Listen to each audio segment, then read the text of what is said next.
Hello and welcome to this video for COMP3218 Game Design and Development at the University of Southampton. We are going to be looking at some of the first set of coursework submissions this year. My name is Tom Blount, I am one of the lecturers on the course and I am joined here today by... Hi, I'm Callum. I'm one of the demonstrators on the course. Excellent. So Callum, do you want to tell us a little bit about what we asked the students to do for this coursework?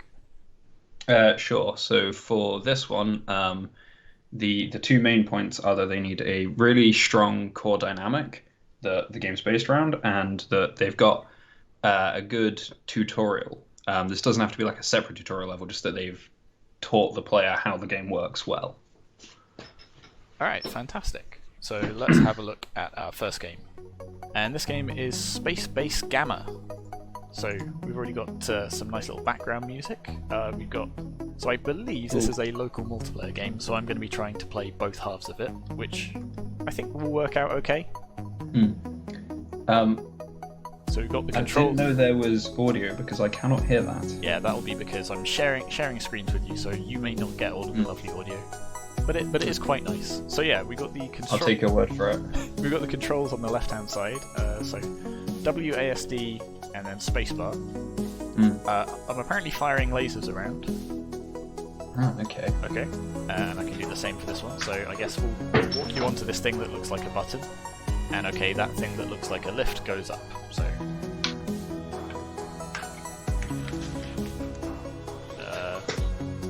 Oh, I see. This makes the lift move, it doesn't make it go up. So we'll put you on there. So I guess they've already sort of. I'm just gonna lower the music slightly so I can still hear you chatting. Where are we? There we go. So yeah, we've got this sort of like immediate explanation of, I guess, sort of the focus of the game, which is going to be cooperating to press buttons to open doors. Yes. Okay, so can I...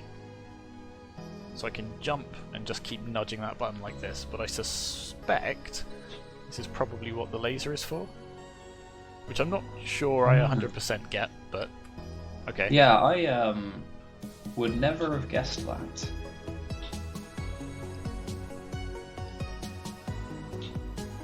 Okay. Interesting. Fire lasers at each other. Okay, so we've got this door here. Presumably there's something up here that we both have to get to. Oh, I missed it with that one. Huh. So it's kind of nice how they've got the how the camera sort of moves to encompass both players. Yeah, it's I wonder, is the camera just moving, or does it, if you try to move apart, does it I think it stretches get a as well. wider field of view? I am struggling to make this jump somehow. Yeah. There we go. See. No! Damn. Oh no. Alright, you remember when I said it would be absolutely fine me playing this and there'd be no problems? I may have Yes. overestimated my ability somewhat. This is the risk of developing local multiplayer games in the middle of a pandemic, unfortunately. Okay, so I've got you sorted. So now I've just got to get this one. Okay, so while I'm sort of struggling with these puzzles, let's dive right into the mark scheme. Sure. So we're going to start off by looking at the overall quality of the game, so the aesthetics, the presentation, the information design, and stuff like that. So what do we think about the presentation overall? Okay, technical difficulties resolved, we are both back, and we've opened the door. So we were talking about the presentation, and you were saying that the overall aesthetic, it is really nice, and I agree with you. It's sort of a shame there's only the music, there's no like other sound effects. Yeah, I think particularly with puzzle games and stuff, you can having some sound effects to convey things, like even just a little ding when you get something correct, is really useful. And also like whether or not I've pushed a button kind of thing is. So luckily right here on the screen we can see the immediate effect of it, but it'd be nice to have that like just a sort of an audio cue as well. There we go. But yeah, okay, Yeah. so what would a good on our mark scheme be for this? So good would be key information is shown clearly, graphics are consistent, appropriate use of audio, effects, and/or music. I have one question regarding this. Go ahead. Those little turret-looking things that are on the floor, which seem to be shooting lasers, what happens if you stand in them? I'm going to assume they kill me, but you're right, they could just be trying to press buttons, so let's go and jump into this one over here just to see what happens. Yep.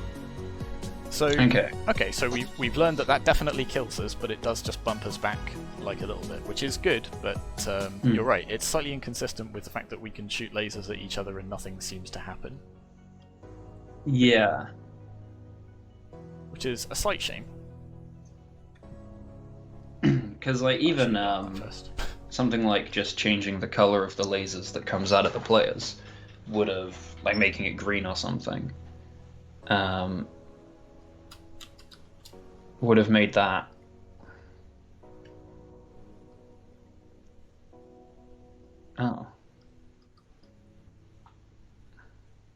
would have made that a little bit more intuitive, I guess.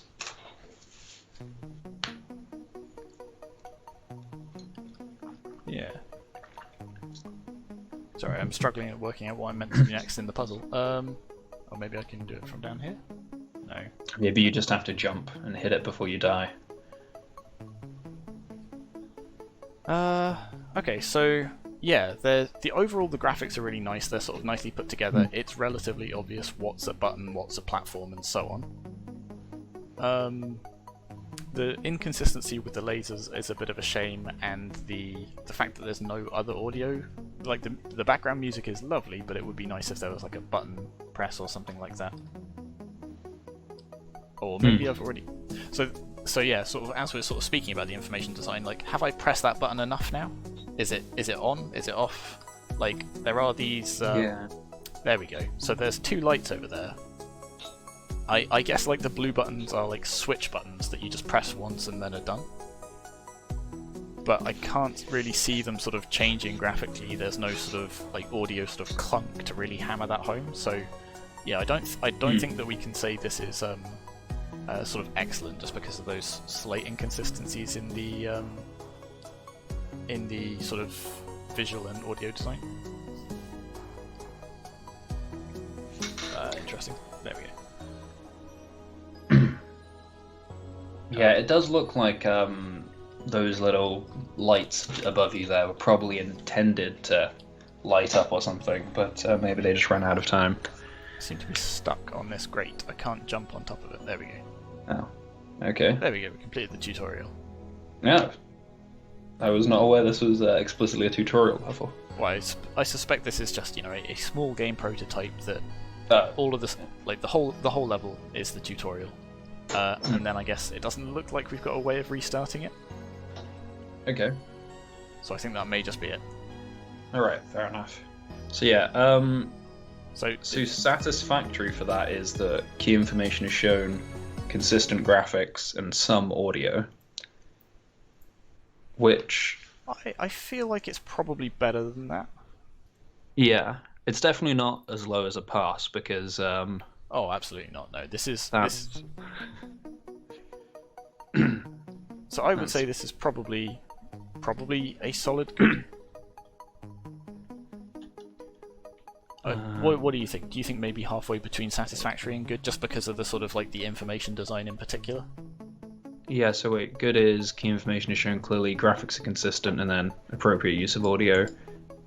Yeah, I feel like just because of those two things of there's no indication of when switches are pressed and the lasers, I would probably put a little bit below a good. Okay, that's probably fair. Yeah, like particularly in a puzzle game. So like even I'm stuck on a thing there. So in that sort of puzzle where we were like, have we pressed these buttons? What should we do now? I guess that is an example that maybe the information design could be a little bit better. So yeah, okay, let's say halfway between a satisfactory and a good for that. Okay, so the overall gameplay. So this we're looking at sort of like how controllable it is, sort of not necessarily the overall complexity of the game, but I guess whether there is a concept of meaningful play. And meaningful play-wise, absolutely. Like we've got some interesting puzzles. They're like nicely put together. Like they're somewhat challenging to solve, although that might be mostly because I'm trying to do it all by myself. But then again, sort of having to communicate this, like, you know, with somebody else. So yeah, I guess back to the information design briefly. We're not having to hold these buttons down. We just press them once as well, but we have to press them both together. Oh yeah. But yeah, so in terms of, so the controls are fine. Like occasionally they don't seem to work, but I'm inclined to think that that's a bug rather than just sort of poorly designed controls, if that makes sense. Yeah. And yeah, meaningful play-wise, absolutely. So again, I guess let's take a look at the Monk team and what would we say would a good be? So a good is a set of complementary mechanics and smooth usable controls that lead to meaningful play.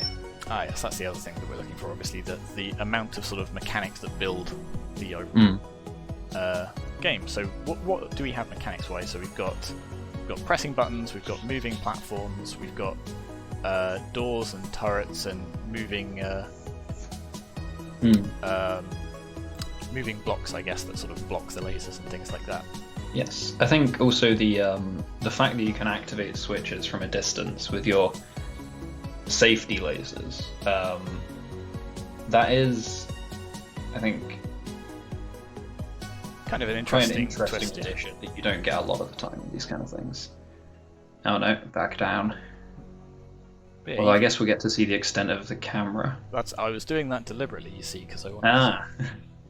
So yeah, it does seem to have a limit on exactly how far it stretches, but it's never been a case of will fall off the screen. Yeah, I guess that's something as well that you can address with level design to make it so you never need to be that far apart, which it seems they've mostly done. Yeah. Okay, so yeah, so sorry, what was a good? A good is a set of complementary mechanics, smooth usable controls that lead to meaningful play. And I think we're certainly there. So there's occasionally some sort of like, again, sort of like, so there are some times where I press a button and a thing doesn't happen, but I think that's more like a geometry glitch than a fault with the controls, so we'll cover that in a minute. But yeah, otherwise, I would say it definitely meets that. Possibly even, well, what would they have to do to reach an excellent? So excellent is a wide set of complementary mechanics, intuitive and smooth usable controls that lead to enjoyable and meaningful play. And I think they might be partially there. Certainly they have a number of different mechanics. They've got sort of like as I say, the lasers, the different types of buttons, even though it's not necessarily immediate. I have a question about the lasers. How do you aim them? So if you press up, it points it, I guess, at a 45-degree angle up, and if you press down, it just shoots it straight out this way. Okay. So yeah, which is sort of slightly odd to get your head around, and I guess that's the sort of the intuitive set of controls bit that it doesn't necessarily quite reach. But you know, because particularly given this is like a puzzle game, I think that just within this level, you've got all the building blocks you'd need to be able to build some really interesting and unique puzzles. But yeah, again, it comes back to these lasers where that isn't the most intuitive thing, and also I think that in terms of having those two fixed angles, it kind of limits the kind of flexibility you have in puzzle design. I agree with you, but that may just be a constraint of trying to do it as local multiplayer, right? Like, you can't really rely on mouse controls, because then you have to rely on people having two mice. I guess, although normally you could probably make it controller-based, I think we probably would have told them not to do that, because we don't necessarily have controllers available when we're doing the Let's Plays. Yeah, and I certainly wouldn't be able to handle 2 controllers at once. No. Okay, fair enough. Um,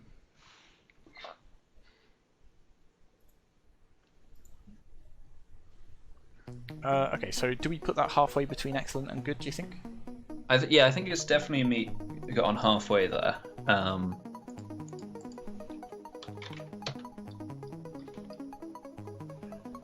Okay, so the next thing is bugs, which we sort of look at the overall complexity of the game, whether we'd sort of reasonably expect there to be bugs in it, and sort of how frequent or serious those bugs are. So far, I've not really noticed anything like super serious. It's kind of a shame that the game sort of doesn't, you can't sort of replay it. You've got to quit out and sort of load back in. Yeah. Other than that, like the sort of largest bug I guess that I've seen is that occasionally you'll sort of get stuck on the geometry, which I know is often a thing when doing platforming in Unity, because the seams don't always quite line up where you think. And if you've got too many colliders there, you can sort of occasionally get stuck or not be able to jump in the right places. But Yes. so, like overall, like a few, but I would say infrequent, unserious, not serious. It's phrased as minor. There we go. Not scheme. So yeah, so for this one, good would be game is playable and is reasonably complex, and there are only minor bugs, and these are uncommon.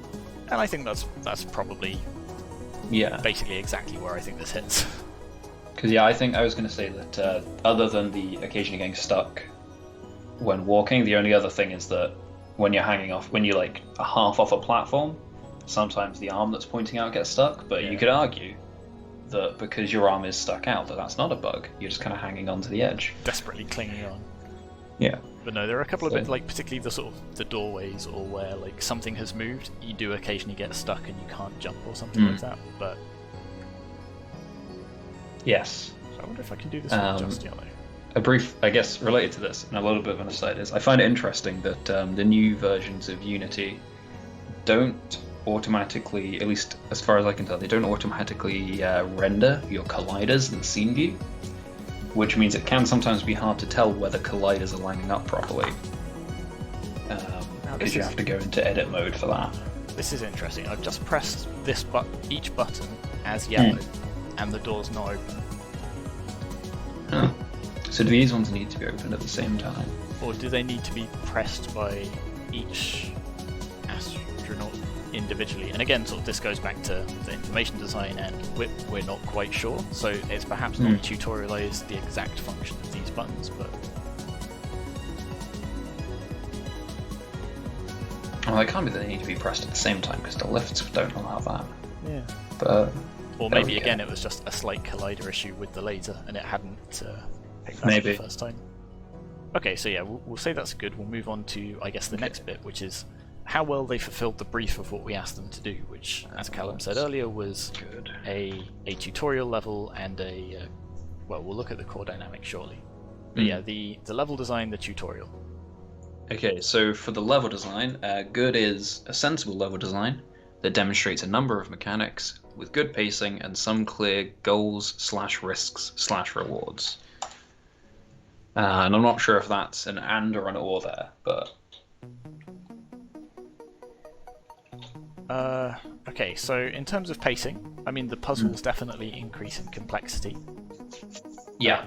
There isn't necessarily that sort of goals, risk, reward. Well, there's certainly goals. Like, the goal is to get to the end of the level. There's no real sort of risk-reward model, because there doesn't seem to be, like, a particular scoring model. So... No, but then this... Just go ahead. This kind of comes back to the... something that comes up quite a lot when we're talking about these kind of puzzle games with... to do with meaningful play and risks and rewards and stuff, is that this is often expressed in terms of, do you have, say, for instance, two separate paths, one of which is easier but doesn't give you as many points or something, which doesn't always make sense in a puzzle game. This is true, but there are other sort of, admittedly, slightly contrived solutions you can come up with to that. So, for example, an extra an extra chamber, if you like, in this sort of puzzle level that's got, there are 3 stars in the level, one of them's behind a particularly tricky puzzle that's optional, that kind of thing. Yeah. No, that's a good point. So slightly contrived, but it would be sort of an example of that. But, not all games have to have that, but it is something that we sort of keep an eye out for when it's present. So you sort of said a good was... So it's sensible level design, demonstrates a number of mechanics with good pacing and clear goals, risks, and rewards. And that's there's definitely good, clear goals. Yeah, there's definitely sensible level design as well. It's definitely obvious where we should always be going, even if some of the puzzles took me a little bit too long to do. It definitely demonstrates all of the mechanics that seem to be present. So a number of different uses of those lasers, both the ones we're firing and the little turret things. Yeah. Alright, so what would they have had to do to get an excellent? So an excellent is a sophisticated level design, demonstrates a wide range of mechanics with good varied pacing and balanced goals, risks, and rewards.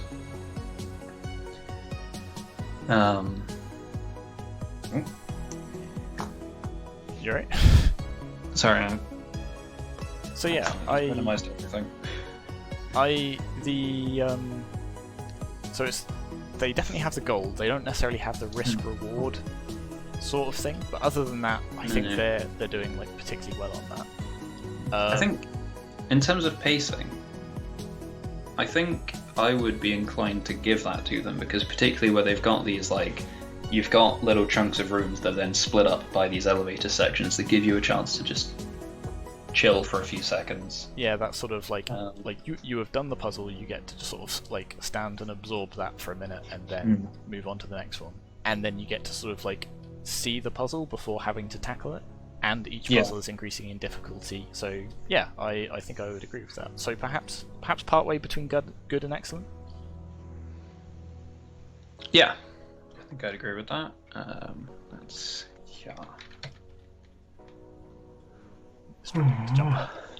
Okay, so the next bit that we're looking at is the tutorial, and sort of how it teaches the player each of the different mechanics that they need to use,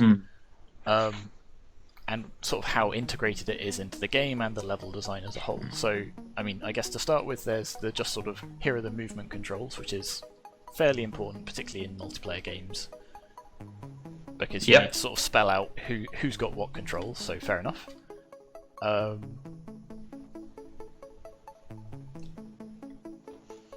So the good for this is a mostly integrated tutorial, communicates most goals, risks, and rewards through level design, and it introduces information and mechanics in a logical way that fits with what has gone before. And I think the last part there, I maybe have some issues with. Okay, what issues do you have? The introducing mechanics in a way that fits with what has gone before in particular, because as we've seen, the behavior of these buttons isn't always consistent from room to room. So sometimes you need to stand on them, sometimes you need to hold them down, sometimes they're just a toggle. And that's the thing. It all sort of ties back into that informational design thing, in that because it's not obvious as we're solving the puzzle, it might be that they're introducing these mechanics in a totally logical way, but we can't quite glean exactly what the mechanical differences between those buttons are. So yeah. I think the also actually these lifts are another example of that, where in the other rooms the lifts move up and down constantly, except for in the first elevator section that links that first room with the two you've just left, and that one waits until you stand on it and then just goes all the way to the top and stops. And there's the one at the start as well that only moves when you're standing on the button. Yeah. So yeah, I guess it feels a little bit mean-spirited maybe, because a lot of this could have been solved with the information design, but I think that's the thing. I think okay, so what what would, for example, a satisfactory be, and we can decide whether it... So a satisfactory is a partly integrated tutorial that communicates some goals, risks, and rewards through level design, and introduces most information and mechanics in a logical way. So do we feel... So I think we can agree that it definitely meets that. Does it surpass that?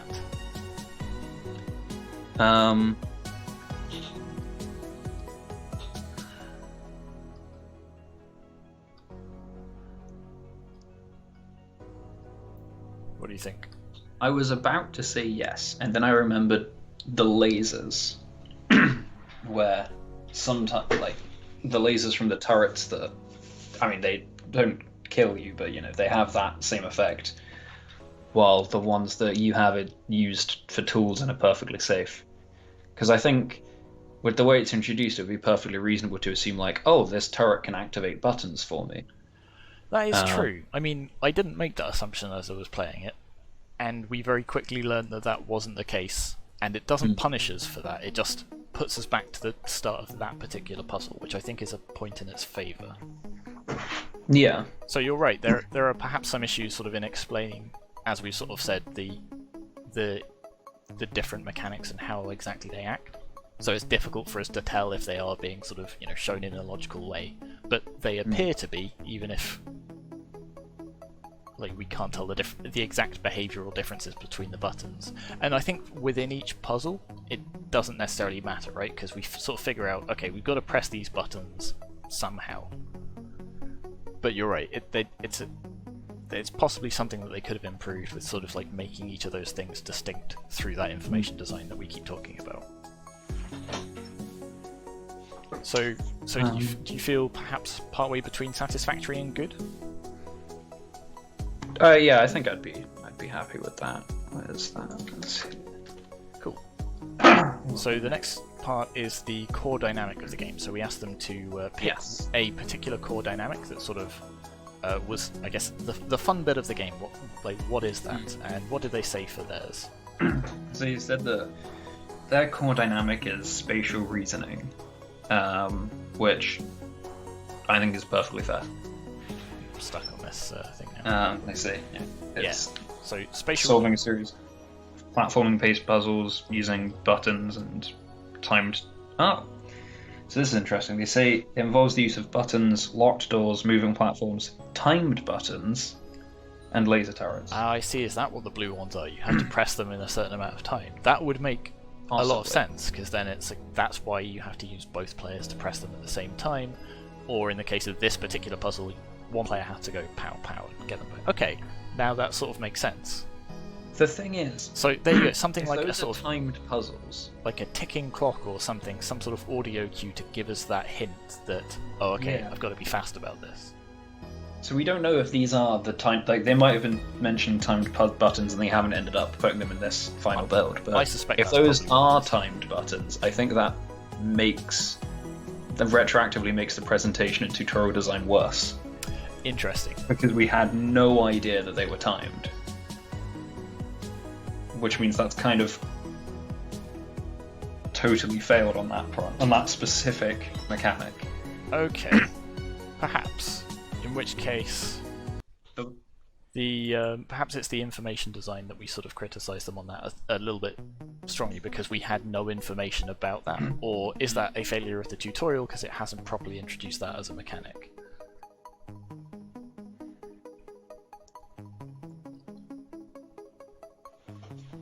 Perhaps we move the tutorial mark to satisfactory then, because as you say, if they've included that and we didn't notice it, we still managed to sort of get through the puzzles, but it wasn't obvious that that was the case.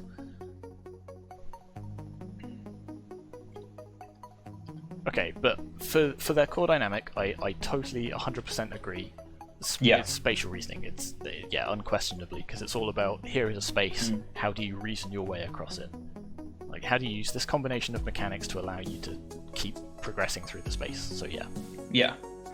So on the mark scheme, good for that is a clear core dynamic that suits the theme of the game and is well supported by the primary mechanics and mostly appropriate audio visual choices.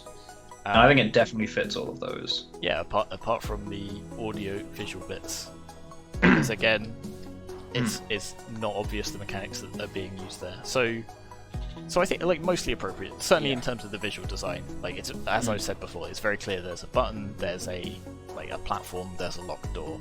Fine. Yes. Okay, so does that mean with this one, because it's not timed, I could do them both with? Let's find out. So yeah, okay. So what would they have to do to exceed that? So excellent is a clear core dynamic, suits the theme of the game, is well supported by an integrated set of mechanics and appropriate audio-visual choices. So the difference there is that the mechanics have to be integrated with each other, not just individually supporting the dynamic. And a slightly higher bar on audio-visual choices. Yeah. And so the mechanics do sort of work well together, right? They've got a number of different combinations of things that they're using. A lot of them do a lot of the puzzles do tend to be just, here are two buttons, make sure you both press them. But, you know, it's like small prototype, it's sort of doing okay. Perhaps it would have been nice to see some like more interesting combinations of them, but I think that's probably, I would say, like perhaps just slightly above a good then? Like given our issues with the... Yeah, I'd be happy with just above a good. Alright, excellent. And so lastly we were looking at... feedback. The feedback, yes. So for this one, they've been given feedback during the development of the game, and the question is, have they explained what the feedback is well, and have reasonable changes been successfully made? So I haven't seen this game before, so I have no idea what their feedback was. Well, they should have handed in a small, a little report, sort of explaining what it was. So what did they say? So let's see how well that was explained. So, let's see. So they said that they were told to look closely at each feature of the game to prevent the core dynamic from straying to race to the end. Okay. So apparently it's because they talked about implementing a ranking system based on how fast the players get through the level. So they decided instead to remove that and instead focus on the intrinsic reward of solving each of the puzzles. Okay. And so they're free to go at their own pace with no penalties.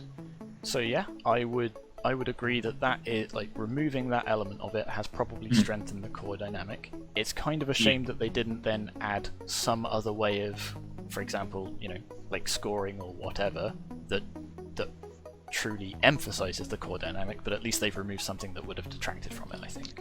I'm not sure how you would score it. I'm going to go with my collect all of the stars kind of thing. Right, yeah. So if there's additional side puzzles that you can do. Yeah. I think that would have fit well, yeah. So then the other part of it was, we said, we also based other elements of our level around highlighting our core dynamic. Includes our choice of music, so they've said that the song that can be heard during gameplay, and I'll have to trust your opinion on this, is relaxing and encourages the players to progress at a slower pace than that of a race level. I will fully agree with that, actually. I think that like it is very good puzzle game music, so yeah. Okay. And as you mentioned earlier, they've said that they also decided to have the enemy turrets only set the progress back slightly if they come into contact with the laser, to help the players understand they've made a mistake, but without forcing such a big penalty on them that it becomes more of a survival game. I'm not sure that would have necessarily made it a survival game, but I still think it was a good choice, purely from a sort of... if we're still in the tutorial section of it, then you shouldn't be punishing your players that much anyway. Yeah. And I guess depending on if, for instance, they'd initially planned to make it put you back to the start of the level, although this level is reasonably short and straightforward, if you imagine that later on they're going to get more complicated and longer, then if you're in the final room of a level that you've been working on for half an hour and then you get set back to the beginning, that would Yeah. Okay. So I would say that's they've articulated their feedback well, and they've made some reasonable changes. So I guess let's take a look at the mark scheme. Where would a good sit?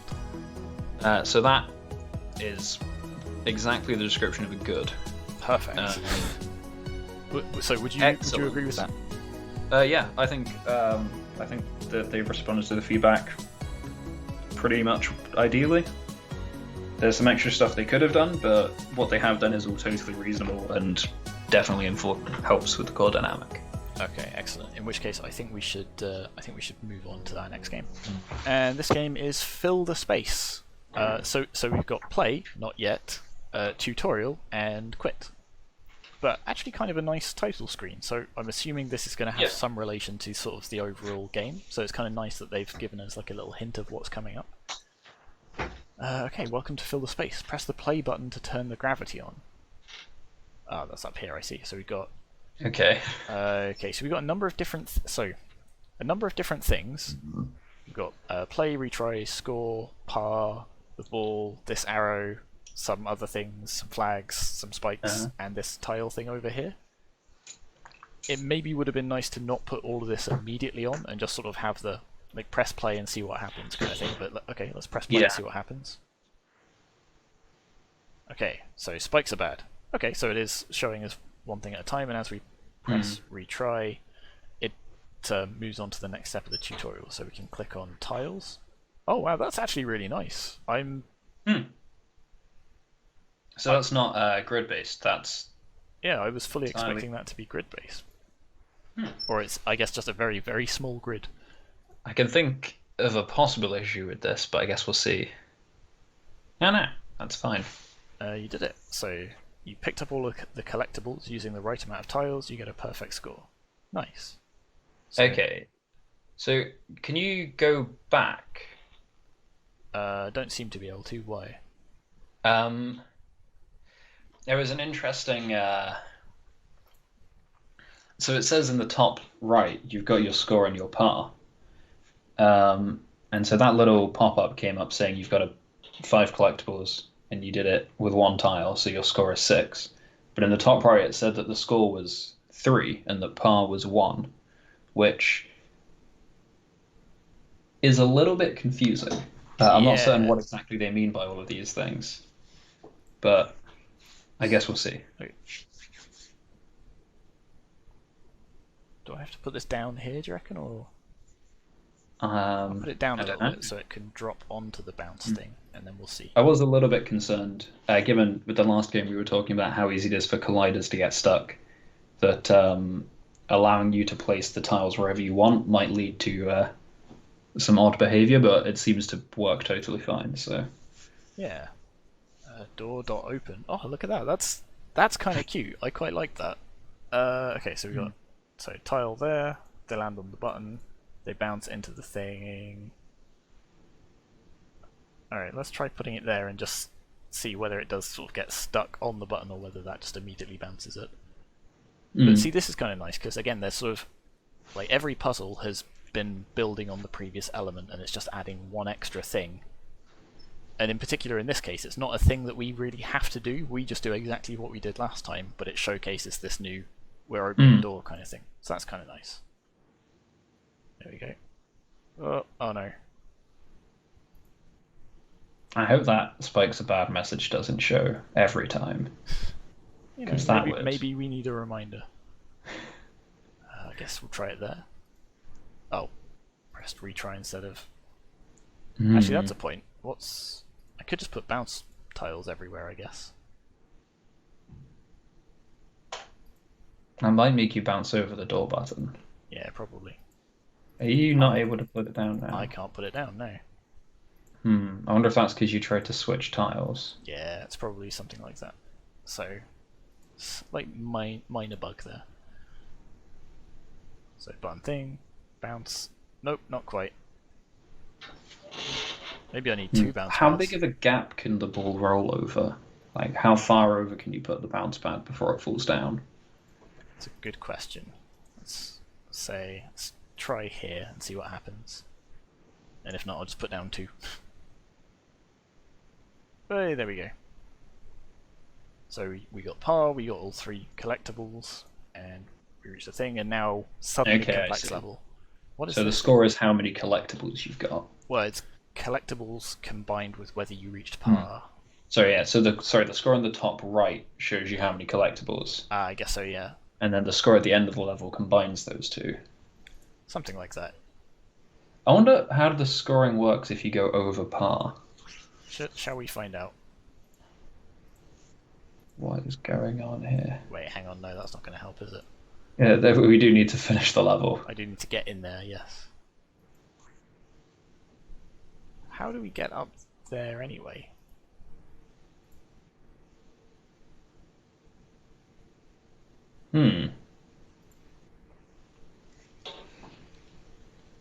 Oh, I just realised what this is. What is it? It's a portal, isn't it? It's what? Oh, Because there's an okay. orange one over here. There's no other way of getting up. Oh, I hadn't even seen the little blue thing. Maybe if I Yeah. put down here, they'll bounce higher? Oh, I don't seem to be able to.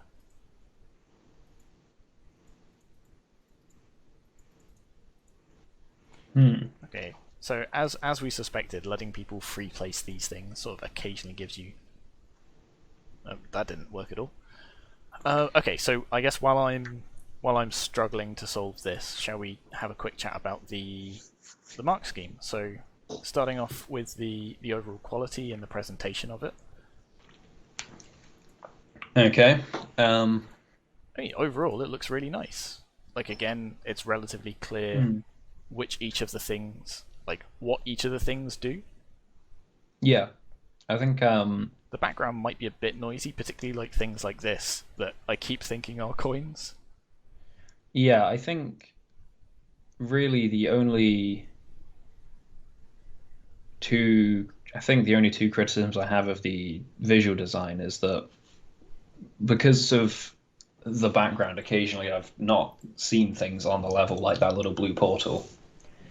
And also, I'm not sure that the ball is distinct enough.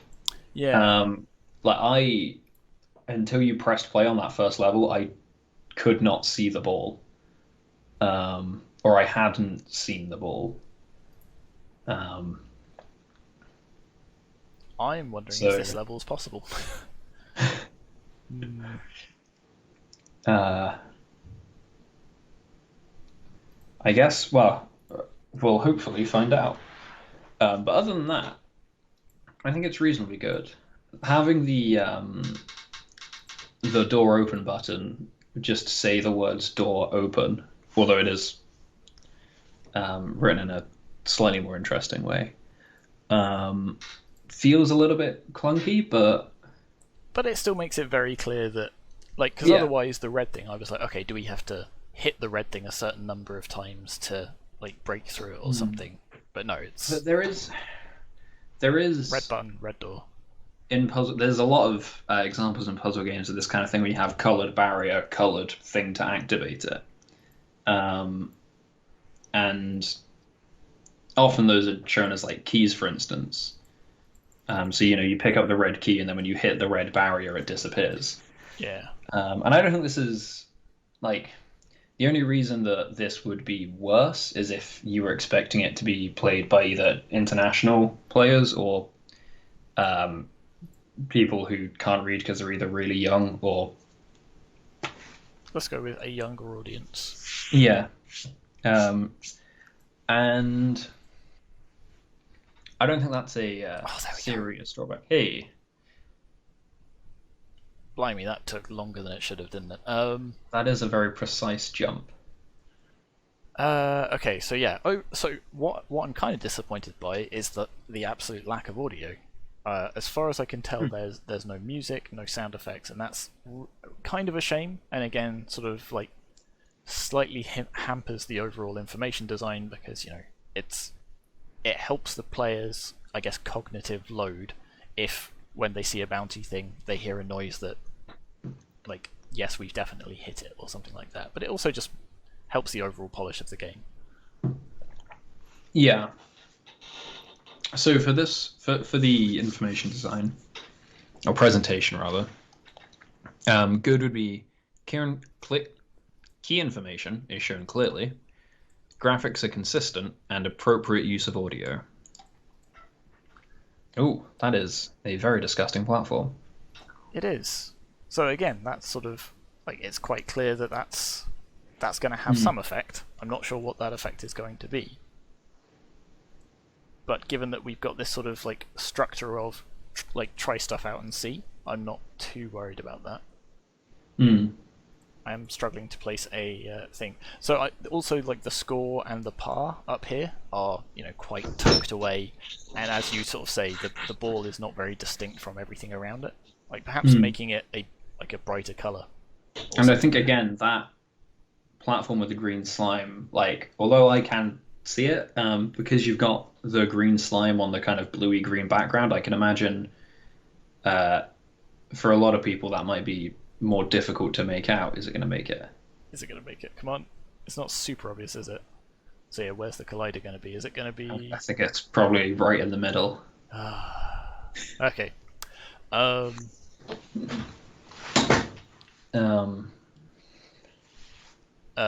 yeah, what would a satisfactory be then, given that we've got a couple of issues with perhaps some of the visual clutter and the lack of audio? So satisfactory is key information is shown, consistent graphics, some audio. And I think we're probably there. I mean, like minus the lack of audio. So they're definitely showing the key information. Like, I'm not fully convinced. I think in terms of consistent graphics, I think it's not that consistent because, and again, none of these are huge deals. But if you look at, for instance, even if you just compare the style of the background to the platforms or the platforms to the ball, like all the platforms have this really thick, bold outline, but there's nothing on the ball. And then of the individual items, like with the coins and the flags and the portals, they all look very different. Not hugely different. I mean, I get... Well, the coins in particular do stand out quite a bit, which I guess is a good thing. Which arguably, yeah, is exactly what you want. But yes, I do see where you're coming from. And again, that sort of I think total lack of audio is like a bit of a shame. Okay, so do you think perhaps just a notch under satisfactory, or... I think, well, the more important thing for me, at least, is the key information. So those portals, you immediately understood. Okay, this is suddenly changing my perspective of some things. What does this mean? Don't know if I found like a secret debug thing, or whether this is... Oh, okay. Okay, so clear information, not shown clearly. Well, yeah, so I'll finish what I was going to say, which is that the portals, because they've got that blue and orange appearance, like you obviously immediately understood, oh, it's a portal. But I think... There could have been... so there were no other ways to get to that checkpoint, right? So our natural sort of progression would be, okay, let's go through the door. But perhaps there was intermediate step of showing us the portal before the door, or the door before the portal, or something like that. It's so not we even have a that. level where, I think for it's example, more just that they're just small coloured ovals, and although for someone who's reasonably familiar with games like Portal, for instance, would probably see that very distinctive colour scheme and think, oh, okay, it's a Portal thing. Anyone who hasn't seen that, I don't think would jump to that conclusion, and so they might have no idea what it's meant to be. And that's why I'm saying if you had like a level where you just drop into a portal or something like that. Yeah. I'm just restarting to make sure I didn't miss something and it says, oh yeah, click on a platform to rotate it. Because that would have come in really handy earlier. Okay, so yeah.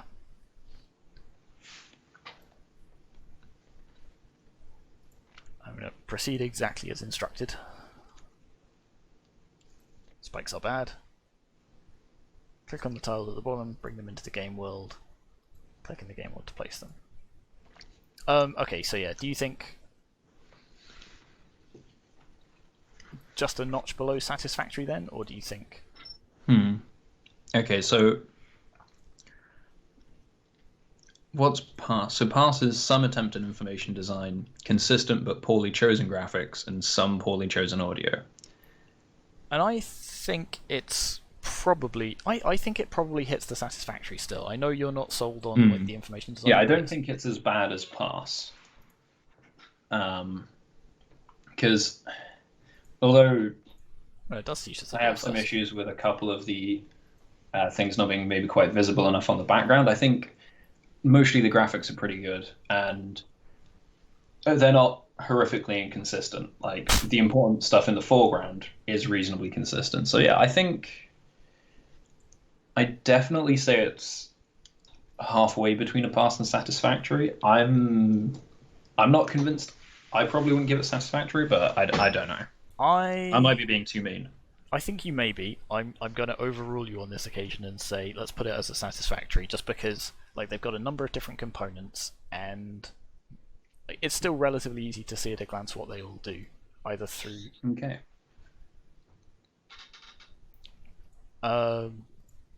Okay, so the next step is the overall gameplay and whether there's a set of different mechanics, meaningful play, goals, risks, and rewards, and things like that. And in this one, again, I think that's quite good. We've got a number of different mechanics. We've got adding different tiles to it. It's a shame that we've only got the 2 to choose from, although we have got the rotation and whatnot to play with that it didn't really tell us about. Did you finish the tutorial earlier? So this is the whole game is the tutorial. As far as I'm aware, there isn't a full game yet. Okay, but we did get to the end of it. Oops. I believe so. Yes. Okay. Yeah. It would have been nice to see some more. I think though it definitely fits meaningful play. Absolutely, yeah. So particularly like the addition of that par with the trying to get the number of tiles used as low as possible. Although in these levels it doesn't have a huge effect because there's like you struggle to use too many tiles. Yeah. But again, for a tutorial level, that's fine, right? Yeah, but I think that absolutely would. Oh, oh no! It's very sensitive. This it's kind of odd that it doesn't maintain some of that momentum when it hits the base of this. Yeah. Otherwise, so we've got a whole bunch of different mechanics. We've got coins. We've got tracking par. We've got spikes that kill us. We've got like the gravity and like the basic interactions with stuff. We've got buttons linked with doors. We've got the portals. There's a whole bunch of different things. Yeah. That could be combined into really, really nice puzzles. There's meaningful choice in a couple of ways actually, like the goals, risks, and rewards, like the par and the collect the coins. So it's like, do I use an extra couple of platforms to get the coins? Like this is the thing, and I think it's going to be something that we talk about in the level design more, is that they never really make huge advantage of these things. So like with just the components they've got, they could make some really interesting complex puzzles where it's a case of like, do I add an extra platform to try and get this coin, or do I just go straight for par, or is there some sort of tricky combination that I can use that will nail both, kind of thing? Yeah, but they have the building blocks of that. Yeah, at the moment they're just using that kind of Mario style where it's the coins show you the path. Yeah, and again for a tutorial level that's really good because it's sort of highlighting where we want it to be. But it's a shame that they don't sort of extend that to let the player, like, you know, when you click on the bounce pad, yeah, you get the RM and D. So rotate, move, buttons. And delete. Oh, that's what those are. Okay. Fair enough. So where is it? Okay, so for good, this is a set of complementary mechanics, smooth, usable controls that lead to meaningful play. And I think the first and last points there, they've definitely done. The question is, how smooth are the controls? I would say the controls are fine. Like occasionally, it's like, so again, it's like, do we file the sort of like occasional problems with placing these things under bugs? Which I think we do, because it's not an issue with the controls, it's an issue with, again, sort of colliders or something like that. So I think like smooth usable controls. It's click, place, done. Okay. So what I would actually say, let's have a look at excellent. What would they So need to reach excellent that? is a wide set of complementary mechanics, intuitive and smooth usable controls that lead to enjoyable and meaningful play. Sorry, say that again. I was too busy on where should I put this bounce pad. So what was that? Well, I guess that's a good sign for the game. Yeah, so it's a wide set of mechanics. A wide set of complementary mechanics, intuitive, smooth, usable controls that lead to enjoyable and meaningful play. And you know what? I would be tempted to say that it hits that. Yeah, I think I'd probably agree. I think they've definitely got. Again, this is with the other one, with the last game, they've got a good set of building blocks that you could combine together into really interesting puzzles. And watching a ball bounce around a screen is usually pretty enjoyable. And I mean, if you think that the controls are Yeah, the brief of being smooth and usable, then I'm totally happy to give them excellent for that. excellent. Then let's do that, and then we'll look at the level design and we'll look at bugs first, won't we? Where are we? Gameplay is Oh, there's excellent. also this thing that hasn't really come up much before or since. Yeah. That's the thing that slows the ball down, right? At least Seems to be. I think that's what it was doing. I would be inclined to say this is sort of the stage of the development where they were like, oh, we've got another thing, we've got time to put it in a level, but we've ran out of time to do another level that sort of brings everything together. Although it's interesting because this appears to also be the first level where you can solve it with interesting, where you can solve it with fewer tiles than you're given, and also without having to get all the coins. Yes, which I cleverly did just there to demonstrate that. So yeah, so we get less. So we were under par, but because we didn't get 2 of the coins, we didn't get 2 of the points. So I guess it's 3 for being under par, or on par, and then you lose a point for every point you're over. Would be my guess. Maybe. I don't know. Again, that's not really hugely. That's a nice touch. I like that. If you're going to put in a button that says "Don't press this yet," expect me to press it. Okay, so yeah, given the complexity of the game, there's a number of different mechanics that all sort of interplay to each other. Even just the moving and placing of tiles, I'm actually relatively impressed with. Yeah, there's a number I'm very surprised by that. There's a number of small bugs when you're sort of actually clicking between the different things, but they're not necessarily game breaking, and they're not that common. So where would that fall about? Okay, so good is there are only minor there are only minor bugs, and these are uncommon. And satisfactory is there are infrequent serious bugs and or frequent minor bugs. Because I think it definitely fits it's playable and reasonably complex. Okay, so do you think perhaps halfway between the two? I guess sort of what's your outside opinion of how serious these bugs have been? I think, given that like you can solve it by hitting retry or unselecting, I wouldn't say that they're super serious. Like, they don't break the game. I certainly wouldn't say they're serious. It is very common. It is.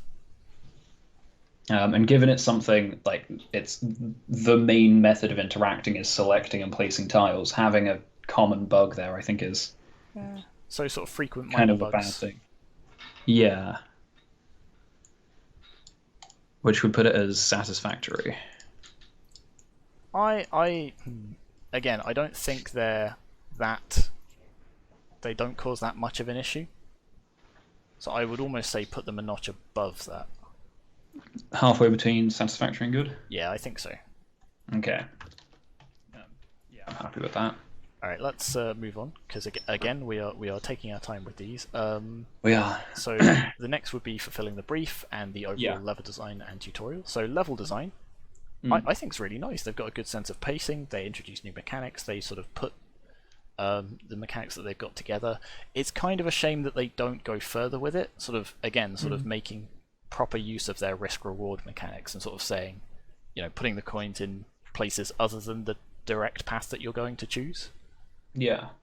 So I only really have one issue with the level design, which this level actually demonstrates perfectly, which is that I think these platforms are a little bit too chunky for how much space you have on the screen.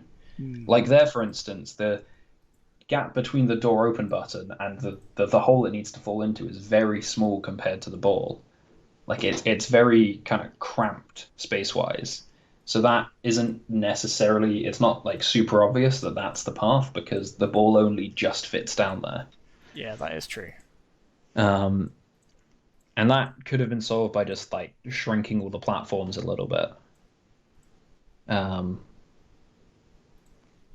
But all right, so what would a good for level design be? So a good is a sensible level design that demonstrates a number of mechanics with good pacing and clear goals, risks, and rewards. I think, again, solidly there. We've got the goals, risks, and reward. They've not necessarily done everything with them that they could have, but they're there. And yeah. Okay, so what would they have had to do to get an excellent? So excellent is a sophisticated level design that demonstrates a wide range of mechanics with good varied pacing and balanced goals, risks, and rewards. And that's the thing, I don't think they're quite there, because they've got those mechanics like the slime tile and things like that they don't really do a lot with. And the goals, risks, and rewards aren't sort of super balanced, they're very easy to achieve all the time.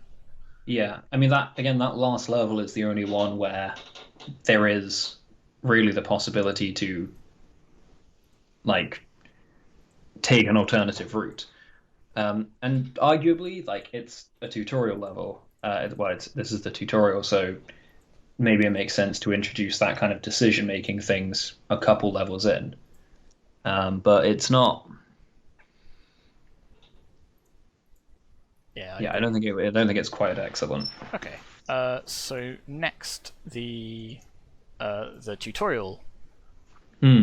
So, here's the thing. The first time I played through this, I was like, oh yeah, the tutorial's pretty good. It's got it introduces the mechanics one by one.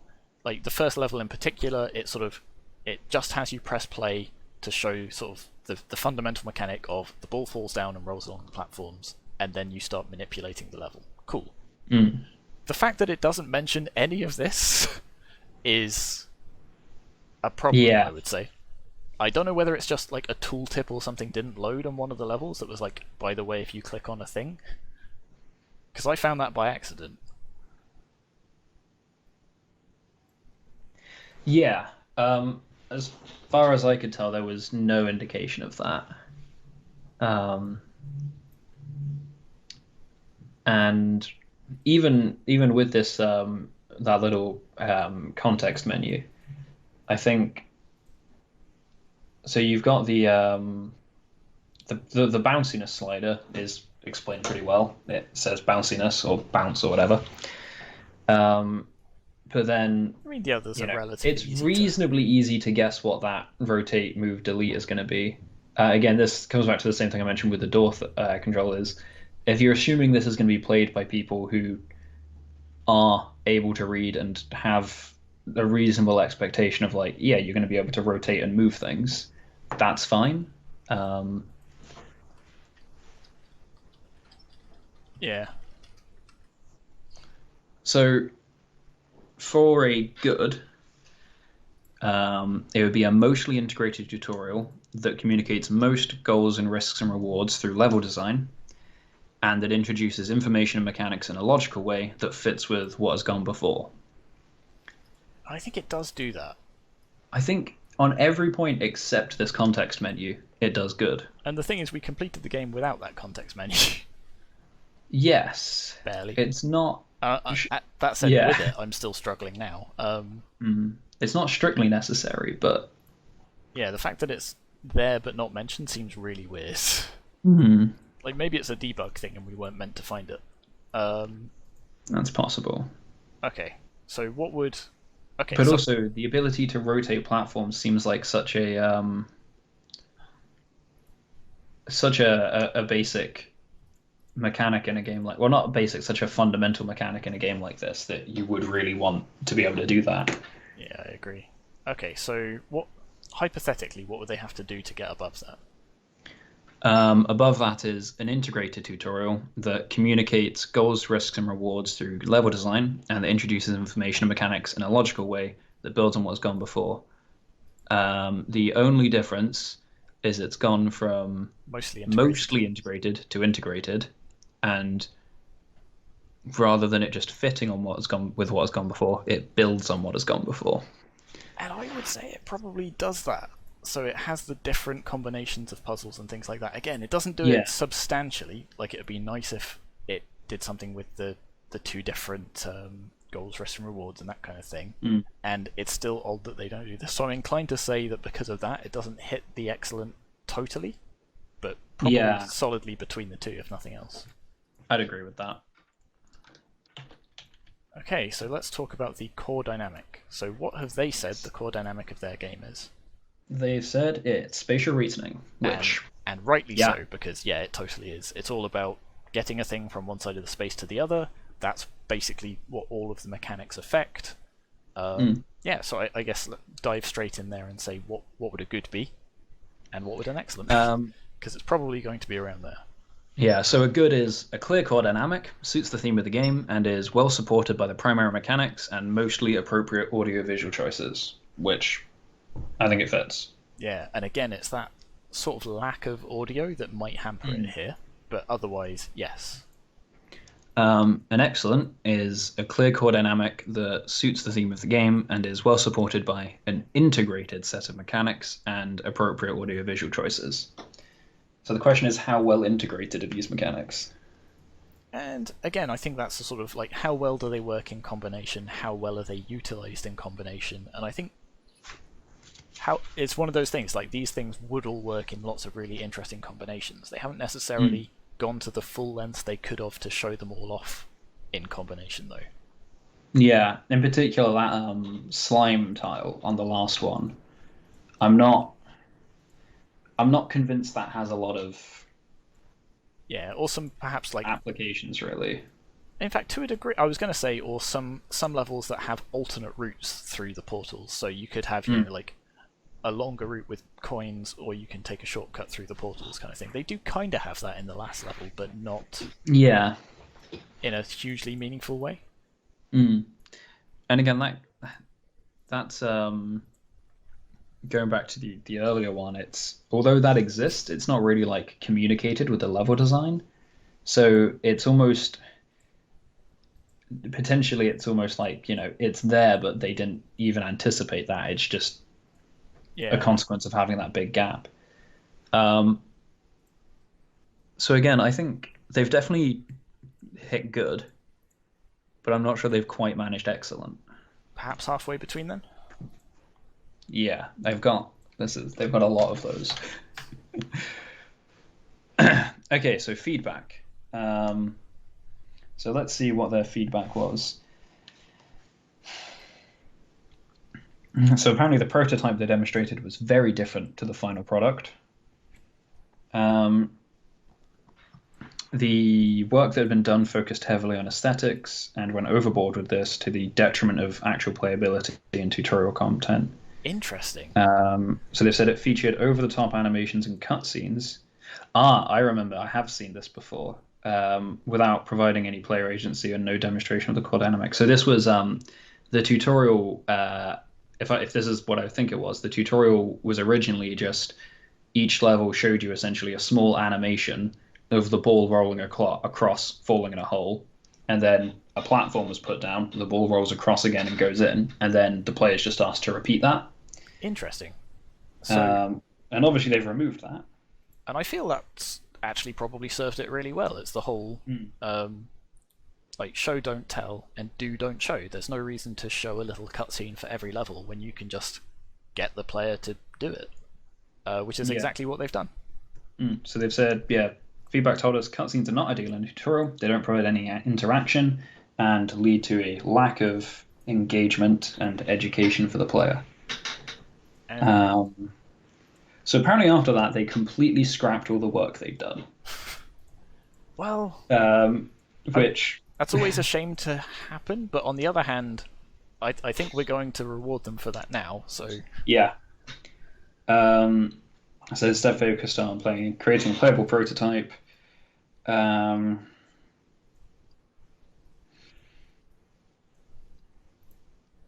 okay. So they decided to stray away from. There's a lot of. This is quite a long section. So we did only ask for about a paragraph of this. We have three. I don't think. Okay, so Yeah, so this is just explaining then, like, basically how they went about designing this. But the main thing there is they got rid of all the cutscenes and instead focus on just making a playable game, which was definitely a good call because. yeah, I agree. So I would say they've articulated what they were asked to do well. They've Yep. made some reasonable changes. Do you So think that's- perhaps they've gone beyond that, or is that? So excellent would be feedback was clearly articulated, interpreted, and reasonable changes have been successfully made. And so the only difference between good and excellent is whether the feedback was interpreted. Is the only difference in wording there. Yeah, so it's a case of they've done basically essentially exactly what they were told to do as part of the feedback, which was like do something other than the cutscene. So it's a case of how have they interpreted that and actually sort of built that interactivity into it.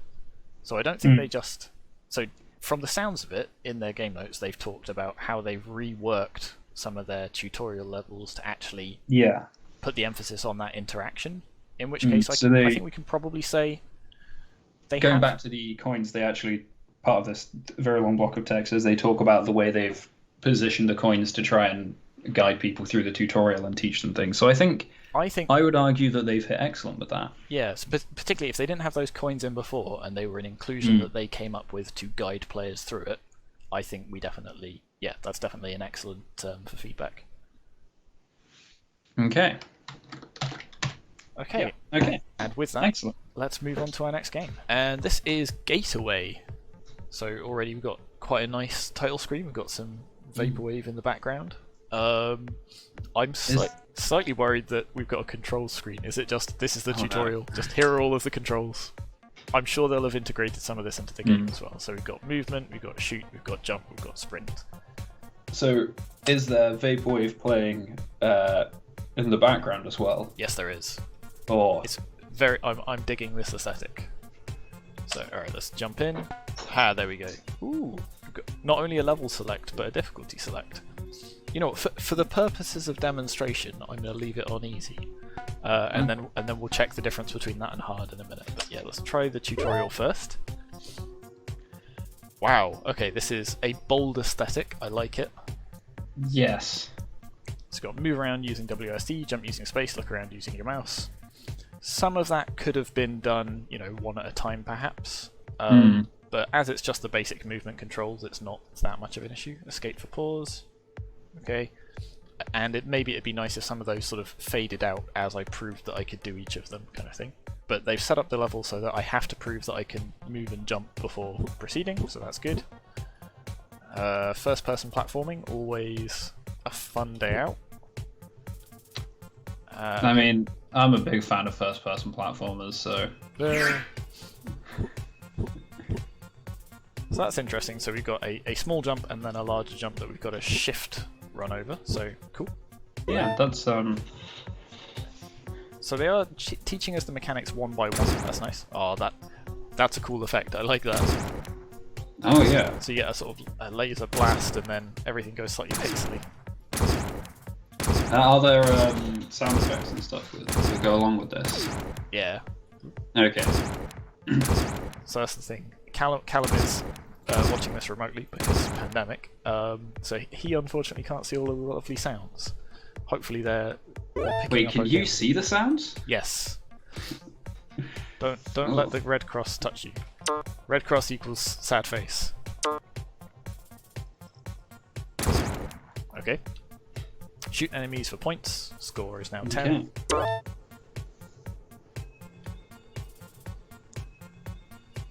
Okay. So here's my question: is this a fence or a deadly laser? I guess there's only one way to find out. Because I would assume that the enemy can't walk through it, therefore. It's a case of, is the enemy's pathing just stopping it going through it, or is it actually a fence and it's trying to get to me? I'm curious to know if you jump... Nope, deadly laser. Okay. I'm curious to know if you jump there, if the enemy will, like, move vertically and go up. Whether Now, you could... Interestingly, it set us back to a checkpoint, but it's remembered we killed that enemy, so I can't actually test it. But Oh, yeah. don't let... So these ones shoot. Ooh, ranged enemies were double points. There. Okay, Ooh, that was a very fast projectile. But it goes blue when it's sort of seen me, and it goes, I guess, red? Yeah, when it's about to shoot. Okay. So, I'm not sure if that's just that you're out of its range. Perhaps. Yeah. Yeah, and it's white when it doesn't notice me at all. It's blue when it's seen me, but I'm out of range. And that's really cool. I like that they're signposting their enemies' behaviour. It's like really nicely tutorialized there as well, because they've got this barrier that the enemy can't pass through. So we get to see each of the different stages as we get closer to it. I missed. There we go. There we go. That's really nice. Oh heck. Yeah, So now we've got... Don't know what my range is though. I'm assuming. Oh no. Whoop. Okay. Got some. That's a good question. Shoot the golden cubes for the most points. I mean, okay. What happens if you shoot the wall? Is there any like visual effect? Okay. Be nice if there was maybe a ricochet or something like that, but given how Just nice wondering everything if, is, we might have been able to use that to work out what the range was. make it through a door for boosts. I don't know what that means. This one's got more stars on it. But apparently you can't go through it. I mean, I guess that makes sense. This one's the same colour as all of the other doors that we've been going through. So +3. What's a boost? I've got 3 of them. So in the top left you've got speed +1 and range +2. And rate +0. So it's not just an FPS, it's an FPS with RPG elements. I'm not sure that that would count as RPG elements if it's just... Oh, okay. So it's now put you back to 0. So you're not... So it's temporary power-ups, essentially. I found that level a lot easier than the previous one. I guess I'm just getting really good at it. Oh, and the gun changes. You notice that? Oh, wait, I did not notice that. Look at it right now, just normal, normal tube. When I get boosts... Oh, that's cool. That's interesting, because I don't know what each of these bits represent, but I can tell that the gun's gotten cooler somehow. So you've got a boost in each category, so which I guess I would guess because there were 3 different attachments that each one represents a different type of boost. But I guess after you've got a timer now. Oh heck. So they've got a lot of different elements at play here with the the stats and the platforming and the... Can you go through the door on the left to see if we can work out how the gun changes? So I guess Okay, so the attachments don't seem to be systematic because you've only got the one here, but you've still got a power up in each category. Ah, yes. Wait, hang on. Oh, I'm back here. Oh, that's a different room.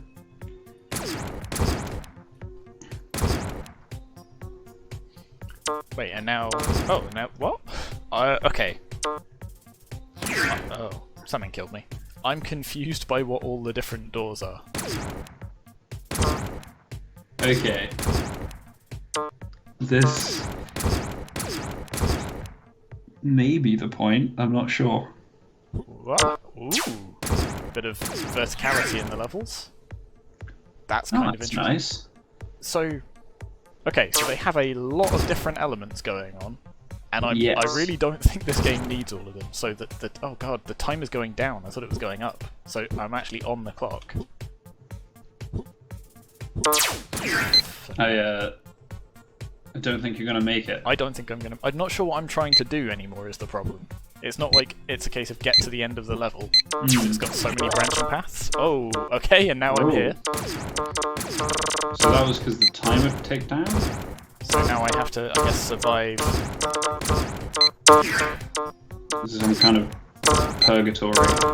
You've been punished for your slowness. Or a bonus stage, I guess? Or so level maybe it's not like a race to the end thing. It's you have this long to get as many points as you can. Ah, okay, that would make sense. So I was going to bring that up when we started talking about their core dynamic and sort of like a lot of these elements maybe are pulling in different directions, but okay, so I will still say that I think they maybe have too many different things going on to keep track of. So there's the timer, the different stats, the different collectibles, and all of that. I'm not sure that I'd agree there's too much there. I think that maybe a lot of that was introduced at the same time, so it felt overwhelming. It's just a lot to keep track of. However, I will say that most of those elements do build towards what I'm going to assume is a destruction dynamic, because the stats are there to help you destroy stuff. The timer is to encourage you to destroy more stuff. The golden cube collectibles are not so... I'm going to go back to playing it, and we can do the mark scheme from the top now that we've seen one of the levels. That's a bit of a cheat. So they've got 2 levels, and they've just got a bunch of grayed out. Sneaky, but alright, fine. It's like you get on the Kickstarters. It's the roadmap of development. They're the stretch goals, aren't they? Yeah, that's the one. But yeah, overall presentation, quality, aesthetics. Right. That stuff. Good for the presentation is key information is shown clearly, graphics are consistent, and appropriate use of audio. I would say we're easily there. What would excellent be? So excellent is key information is shown clearly, consistent and appealing graphics, good use of audio, effects and/or music. And I'll have to. So yeah, you'll have to defer to me for the audio, I guess. But so there's a noise when the enemies change state. There's a really satisfying pow and a pew when you fire the gun. There's sort of like noises when you pass through the doorways and stuff like that. Information. So what those stats in the top corner? Yeah. It's good. I mean, it's tricky because it's they're displaying the information. I'm not sure how they're assigned or how they necessarily affect the gameplay much. It seems kind of random. So in terms of how it affects the gameplay, I think that's what this bit's supposed to be tutorialing, right? Like you go through a door, you get a bunch of boosts, so you should go for the goodest door.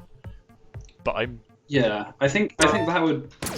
I don't know. I think that would maybe fall under the tutorialization of it. But in terms of the information design, that just having the stats listed in the top left is, as far as I can tell, the only real problem with their presentation. When I thought initially that they'd shown it by having different modules on the gun that appear and maybe get bigger as the stats improve, that would have been a really cool way of doing it. But that was just a coincidence. No, it's definitely tied to it. So when you get boosts, you definitely get upgrades, but watching you go through the doors, it doesn't seem like there's any any reason behind how. I think it's just that the gun gets random add-ons to it. They don't seem to have any kind of pattern behind them. Well, hang on. Let me try and go for this orange door because heck. Oh, I'm still being shot at. Let me go for this blue door. Because now because I went through a blue door, I've got 2 upgrades to my... Oh, okay, so if you go through the green door, does it add 2, or does it just replace your... Yeah, okay, so it replaces it. Okay, so it's how powerful the gun is overall. Yeah, so that's the thing. Okay. We can't quite tell how those stats map to it. So again, it's kind of an information design coupled with a bit of a tutorial problem. Yeah. It's not hugely different. Like we've sort of got the concept that we go through that door, our gun is more powerful in some way. Like that's the thing. If they didn't have those stats in the top left, we would be like, oh, why is our gun changing? I don't understand. Yeah. So I can't really complain at them for having them there. But it does feel kind of... Like, as you said, the information is there, it's just... It's maybe not the most elegant way of presenting it. But, you know... That's... not the worst thing.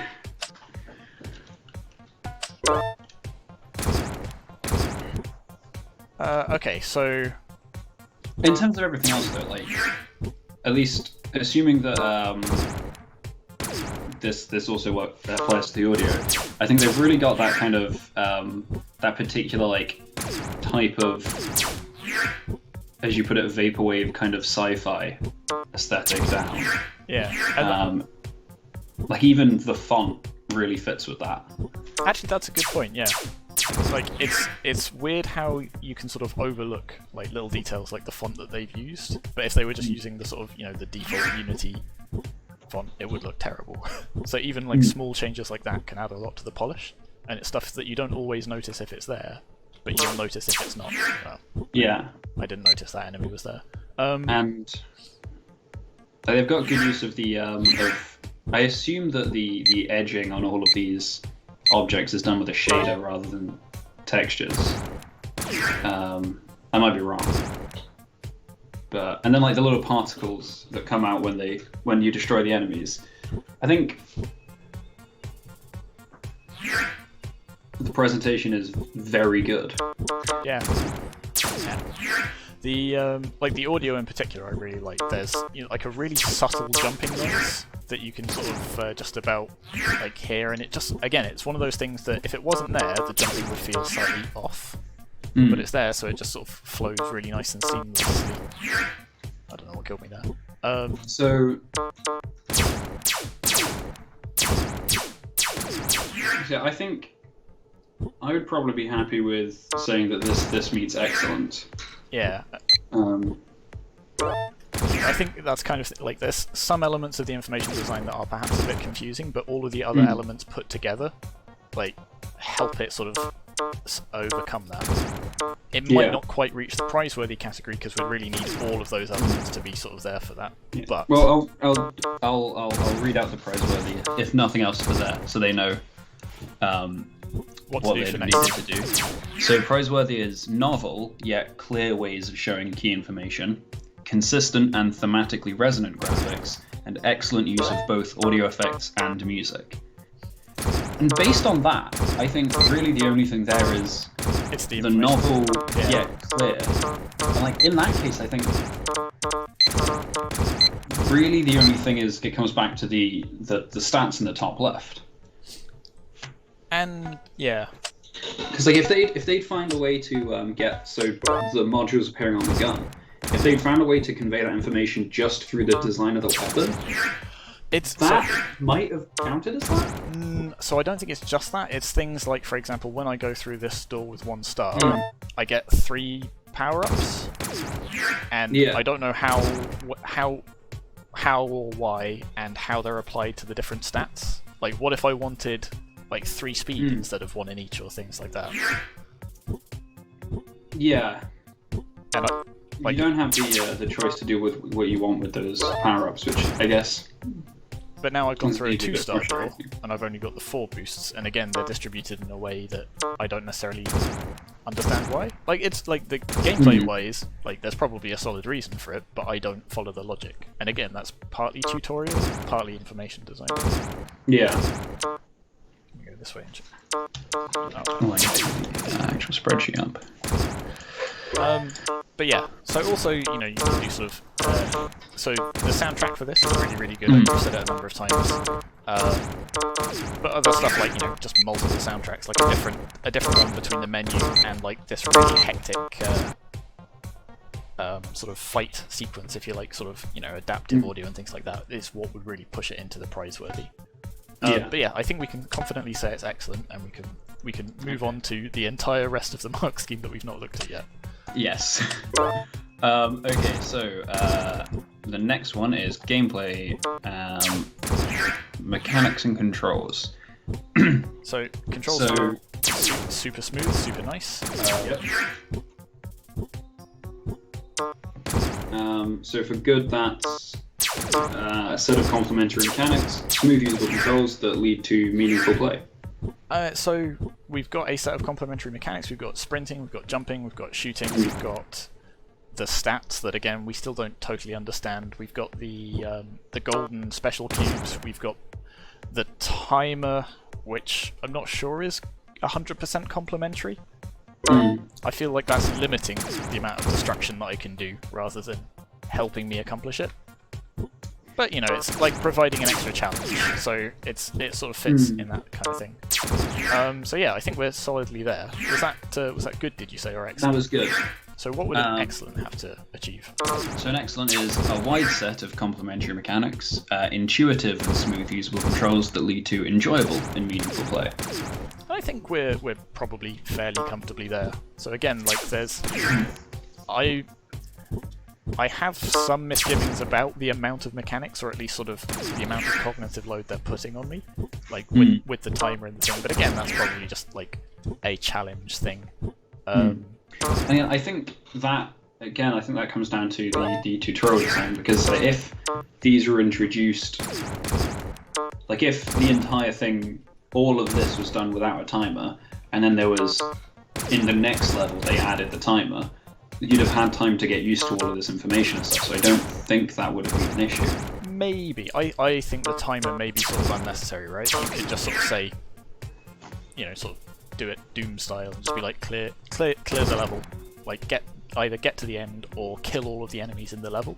But I think that's just because I'm enjoying playing it and I'm enjoying shooting things, and the sort of slightly arbitrary timer is stopping me from playing it. Okay, fair enough. But again, I think that's more a personal preference rather than a poor design decision.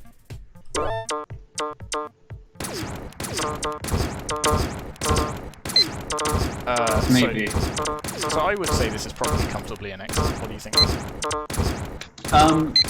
Yeah, I mean, watching it looks very. I think it fits excellent. Obviously, I can't quite tell whether. In terms of, you know, how it actually feels to play, it's a little bit harder for me to judge, but I think it would fit with an excellent. Excellent. So the next one is bugs, of which I've not seen any, and sort of the overall complexity. And again, sort of looking at the number of different mechanics involved, I think we can say it's reasonably complex. Yeah. So. So I mean, again, sort of where would an excellent be? So excellent is the game is playable, is reasonably complex, and there are no obvious bugs. And as you've said, I don't think we've seen any bugs. And it definitely counts as reasonably complex. So I think it easily fits the excellent category there. Okay, fantastic. The next one up from that, the prizeworthy one, is the game is playable and of higher complexity, and there are no obvious bugs. So I guess the question for that is it reasonably complex, or is it of higher complexity? I'm not sure it 100% reaches that. I don't know, what do you think? So, this is, it's kind of hard to tell because I'm not sure like what the kind of complexity levels intended for this are, but I think that obviously, as with a lot of the games we've been looking at, there is quite a decently sized set of mechanics, but I think that with a lot of the like smaller touches, like the particle effects that come out, and the fact that, for instance, the ranged enemies have like kind of like 3 different states, and I think that there's a lot of those smaller things that I would say it's not all the way at prize-worthy, but I would probably put it halfway between. Okay, you think it should be boosted up a little bit? Yeah. Okay. Okay, so what's the next bit is sort of looking at how it meets the brief, Yes. and in particular sort of the level design and the tutorials. So level design, we're looking for a sense of pacing and I guess sort of logical flow, risk and reward, and that kind of thing. In terms of risk and reward, actually, so now that I've played it a couple of times, and I think I've sort of vaguely grokked how the different doors and stuff work. It's a case of basically each door moves you on to the next stage of the level, but the door that you pick determines which set of power-ups you get. In which case I think we can safely say there's very, very clear goals, risks, and rewards. Okay. Well, so the doors don't take you to different places, they only change the power-ups you get. So yeah, I was about to say very, very clear goals, risks, and rewards, and given that it's taken me sort of about until now to understand that, maybe I have to reel that back a little bit, but... So because I hadn't realised that they went to the same place. I thought you were just taking the same path through every time. But I think also when the timer runs out, you go to the next area as well.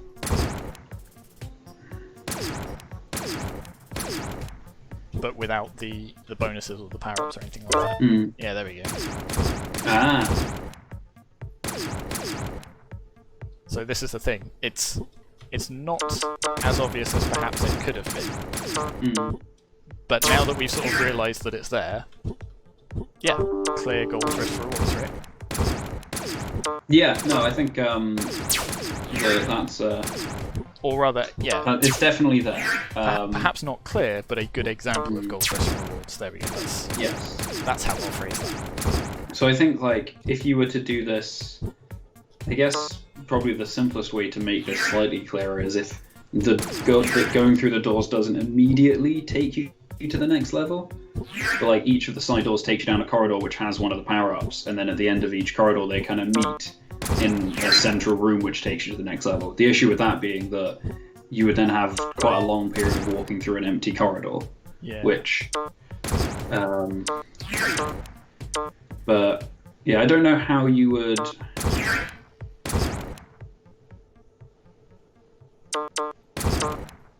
I'm not certain how I would go about making this clearer at the moment.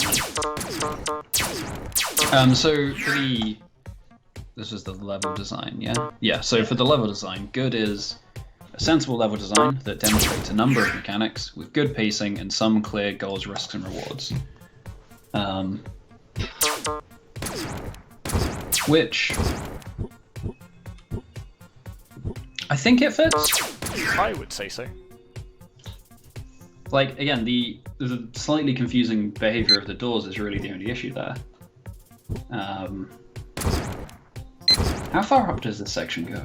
I don't know, I've not gotten past it because every time I jump up the bloody range sensors get me.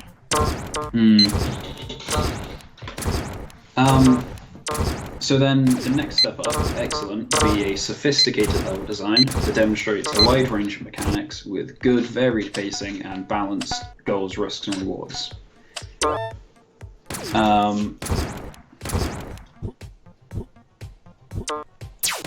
And I don't know, I'm not convinced that it fits that. I think that in terms of the sophisticated level design that demonstrates a wide range of mechanics, I think it's there. But I'm not sure that I would say that it has particularly varied pacing. Again, you're playing it, so you've got a better idea, but it seems like the pacing's pretty at a constant rate. I would say it has somewhat ascendant pacing. So the levels definitely increase in complexity as you go. Okay. Yeah, I guess here you've got this platforming stuff in particular is definitely getting harder as you go on. But it doesn't necessarily have those like sort of plateaus to let the player catch their breath and kind of thing, like you were sort of saying. Like, if those doors led you to a treasure room where you got to pick the treasure and then continue on, that would sort of have that. I'm sneaky putting a guy in there. It's a nice touch, though. Yeah. Yeah. So I guess because then you get like the room at the end where it's just an empty room full of easy enemies to destroy. That's it does change. It just keeps ramping up. Yeah. Okay. So and then the last bit, the balanced goals, risks, and rewards. I think that's hard to tell, but given that we're not sure exactly how the weapon improvements actually change things, it's hard to say if that's balanced. Like, it's clear to see that you get better stuff. So I will say, although I can't tell exactly the impact the numbers are having on the gun, having the level 3 gun definitely feels a lot better than having the level 1 gun. Okay. So in terms of that, at least, like, there's definitely a clear, do you push the timer? I guess that's the point of the timer, that you can't just clear out the entire level really slowly and get the third one. So okay, yeah, I'm coming around to the timer, I'll be honest. So there's door number 2. There's door number 3. Oh my! I think you were meant to jump on that box. Oh, that would have been clever.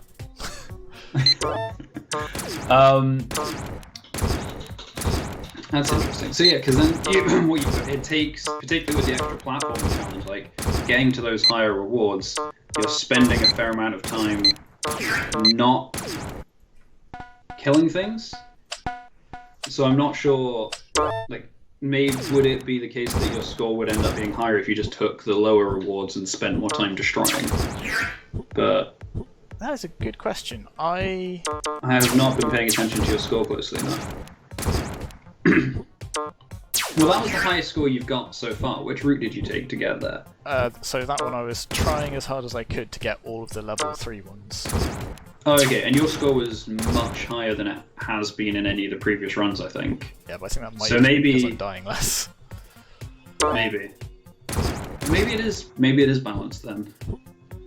In terms of like the difficulty, the difficulty to get those higher payoffs is definitely there. It's just not clear that the rewards are worth it at the moment. And that range upgrade does have a big effect. Where have you gone? Okay. So are we going to settle on halfway between the two for those, or? Yeah, I think halfway is a good point. So that's between good and excellent. Okay, tutorial design. I tell you what, I'll go back to the tutorial and we can have a look at it as we're talking about it. So yeah, teaches things step by step. Make sure you know how to use each of them before you carry on. Yeah. Like, I must say, with the very first room, I was a little bit concerned with the just kind of, here's the controls on a text panel, but after seeing a few more of them, I think, yeah, they've mostly done a good job here. First thing, they introduced the concepts into it. So, thinking about it, these lasers never show up again. But that's a good point. But they introduced them for this room, and then that, now they have a purpose because they stopped that thing. Or rather, yeah. And again, like they do only have the one level outside of this. It's possible that, with extra levels you could find interesting things to do with them. But to be fair, on the main levels, I'm not sure if there is any particularly interesting things to do with those fences. Yeah, and that's the thing. Like, I like that they introduce each of the things individually, and then start putting them together in the main level, so you can actually see them all like interplaying and. Yeah. I think really it's the only like actual problem I think there is that these rewards. I feel like it's not properly explained how the different stats and stuff actually, like how much of an effect they have. So So that might just be because you're not playing it. So it's one of those things that sort of as you're. So like I say, I couldn't sort of vocalize exactly how those numbers impact the level 3 gun, but it definitely feels a lot better. Well, I guess also if you're not choosing what the upgrades are, you're just given upgrades, and you know that having more upgrades is better, then so here's the you thing. don't necessarily need to be told, like, you know, this is exactly what the range is and how each point of range affects it. So here's the thing. If you just got, instead of having like 3 stats in the top right, if you just had a visually very different gun, like, you know, it went from I don't know, like a small laser pistol to a big laser rifle kind of thing, depending on if you went through 1 star, 2 star, or 3 star, that'd probably be enough. It'd be like, oh yeah, you've got just a much better gun. Yeah, I guess that's the thing with the because you've got with these, like, it seems like the number of stats you get, the stat increases you get are fairly fixed. It's just which categories they're in. So I guess with that, like, it might have been maybe a better way or clearer way of showing that would have been to just not have the stats at all and say when you go through, if you get the range upgrade, the gun gets longer and it resembles like a sniper type thing more. And if the speed. Is the speed your movement speed? I think it's because you've got speed and rate. I'm not sure what rate is. That is an either way. So if, let's say that if the rate of fire increases, it then maybe changes to resemble like an SMG or something more. Yeah, then I think most people would kind of get that intuitively without having to think too much about the stats. But that's more of a visual design thing than a tutorializing thing. Yeah. So we've already done that to death a little bit. So let's focus on the level. So the actual the tutorial bit. For the tutorial, good would have been a mostly integrated tutorial that communicates most goals, risks, and rewards through level design, and it introduces information and mechanics in a logical way that fits with what has gone before. So I think we're definitely there. Yeah. I will say that now I think I understand the gates and the rooms and how that works. The tutorial makes more sense. Like, it's a difficult concept to try and explain with very few words. I think they've done a reasonable job of it. Alright, let's see if I can make this jump. Nope. But yeah, it took us a while to understand what they were trying to tell us, unfortunately. Yeah.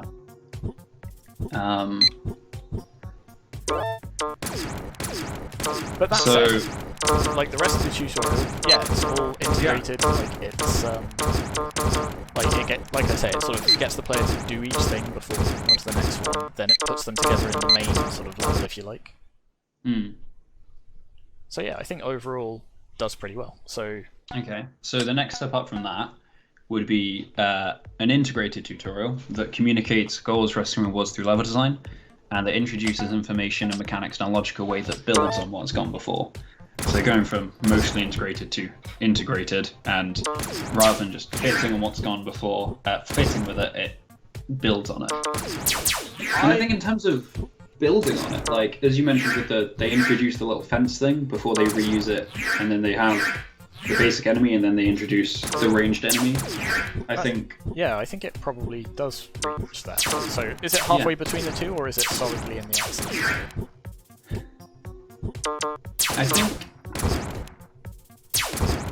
I think I would say halfway between the two. Particularly, it's just because the other thing is that obviously the timer is added at the start of this level, and while it is introduced sequentially after everything else, I feel like it's not really, they don't spend any time explaining it, just a timer appears and go. Like, it's not even clear that that's, whether that's, if this runs out, have you failed, or is that just how much time you have to score points, or what? So that's the thing, I think it turns out that it just moves you into the next room without any of the upgrades, but you're right, it doesn't, it's not obvious. So I think halfway between good and excellent. Okay, cool. And then let's quickly move on to dynamics, because we are spending way longer on this than we should be. Yes. So for this, good is a clear core dynamic that suits the theme of the game and that is well supported by the primary mechanics and mostly appropriate audio-visual choices. And unsurprisingly, they've said that core dynamic is destruction. and I would fully agree with that because Yep. the fun bit about this game is shooting the things. And like I will say that they kind of have some elements that I think go against that. Like the timer does kind of make it a race to the end because we're racing to get the next gun upgrade. But because of that, because it's all about, you know, do we spend that time trying to get to the best gun to destroy more stuff? I think it works okay. Yeah, it's like I think it depends on like I think with this the way that the timer works has a big effect on how that ends up feeling. Like if the timer was a lot tighter, it probably would feel like a race to the end. But at least from what I can say, I think that it's like it is mainly just encouraging you to like go and destroy stuff quicker. I think one way they could have made it integrate more is if maybe when you destroy things, you get a little bit of extra time. Ooh, yeah. Like just say an extra second or 2 seconds, or even like even make it very so for each enemy destroyed, so that you know as long as you keep killing things, you can keep racking up points. Okay, so on our map team, what would an excellent be? So an excellent is a clear core dynamic that suits the theme of the game and that is well supported by an integrated set of mechanics and appropriate audio-visual choices. And I again would say it's probably there. Like again, particularly the sort of the visuals of like it's not just you know you shoot the thing and it disappears. It breaks apart into loads of cool little pieces. There's like a really nice sort of pew every time you fire. Like all of those work together to really sort of make it feel like you're destroying stuff. Yeah, I think like. Although I probably would have made a few different choices with the way they've laid this out, I don't think they've really made. I don't think anything really detracts from the destruction. And I think in particular, really supports it. Yeah, and again, I think you know the timer, although you could argue maybe puts it a little bit towards race to the end, you would only need very minor tweaks to the timer to make it definitely just fully it's supporting the destruction. So yeah, I think it would count as excellent. Excellent. Okay, so let's put that there, and then we'll take a look at the feedback. That is the next bit, yes. So I'm going to skim through this real quickly summarize it because for us, there is a lot of it. They gave us a lot for this.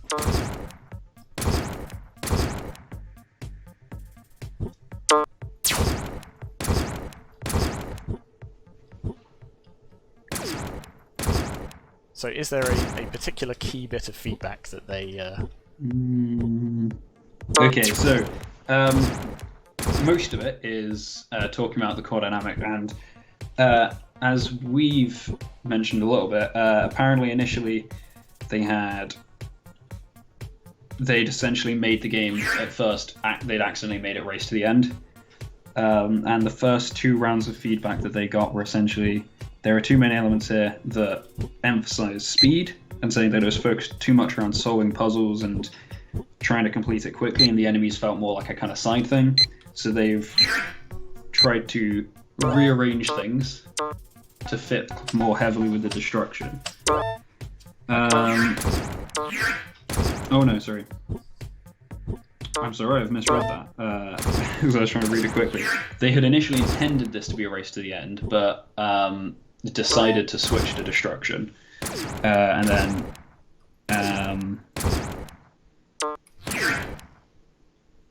Okay. So how did they go about ensuring it was destruction? Because they still seem to have, like you say, a lot of elements that could lead it towards being that. So they decided to make it so that there was a fixed size for each level. So apparently initially the level would just keep going as long as you had time left. So instead they made it a fixed size.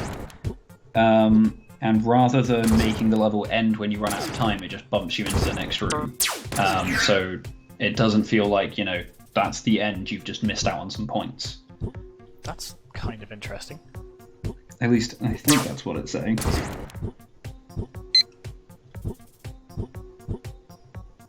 Yeah.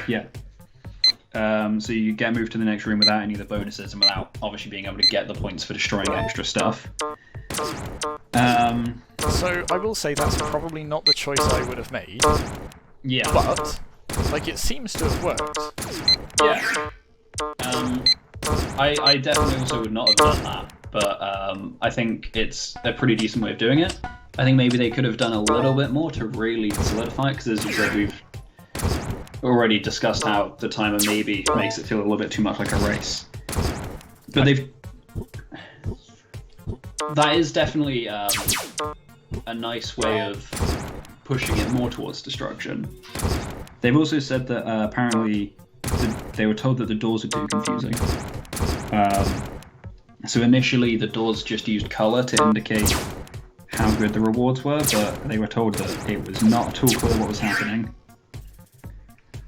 So they added the stars that go on the top, and changes to the appearance of the gun so you can see that it's getting better. Okay, interesting. So they also the last thing there is they also decided to make the highest reward level physically furthest away rather than necessarily just hardest to get to. It's also further away than the others, so that to try and emphasize that this is the one you really want. So weirdly, I think that is the most important choice. Like that definitely fits, because it's like I have to fight my way through more of the level to get to that better reward. Yeah. So yeah, so adding the stars to the doors definitely is a good idea. Like it still obviously doesn't totally clarify things because we struggled to understand it initially, but it definitely is a lot better than them just being colours. We sort of talked about like changing the gun physically to really emphasize that, and it turns out that is a thing they did, just maybe not to as wacky a degree as we were riffing over, but still, like, given that that's a thing that we were saying that they could have done, and it's what they did, that sounds pretty good. So let's take a look at the good on the feedback thing. So that's there is one more little point of feedback, which is that they also they've essentially said that they've made the differences between the doors slightly less significant, so that if you go through a low-level door, you're not completely screwed, basically. Okay, cool. Let's look at the right you now. Yes. Sorry. So good is feedback was articulated and reasonable changes have been successfully made. And I think they have articulated the feedback. I think that is probably where it sits, right? Like the changes that they have made have had a positive impact on the game. They haven't necessarily they haven't totally fixed all of the problems that maybe were suggested, because again there was some confusion with the timer and the thing and exactly the behavior of the doors. But we would have definitely had much more issue with it had they not made those changes. So I think we can safely say that it sits there. Yes. It does seem like there's just a few things like left over from their initial build that maybe they were unwilling to change. Well, I think that's okay, and I think I mean that everyone does that. You get attached to little things, or even you just don't think about it. But yeah, I think it's definitely in the good. Excellent. So let's put that there, and then I think we say that this was a very well put together game, very nicely polished. And, and that is our last one for this batch. So I'm quite sad I didn't get to play it. Well, we encourage everyone to submit their builds to a server like itch.com or something like that, so other people can try them out. It's good for your portfolio and all of that. And on that note, we will say goodbye and see you in another video.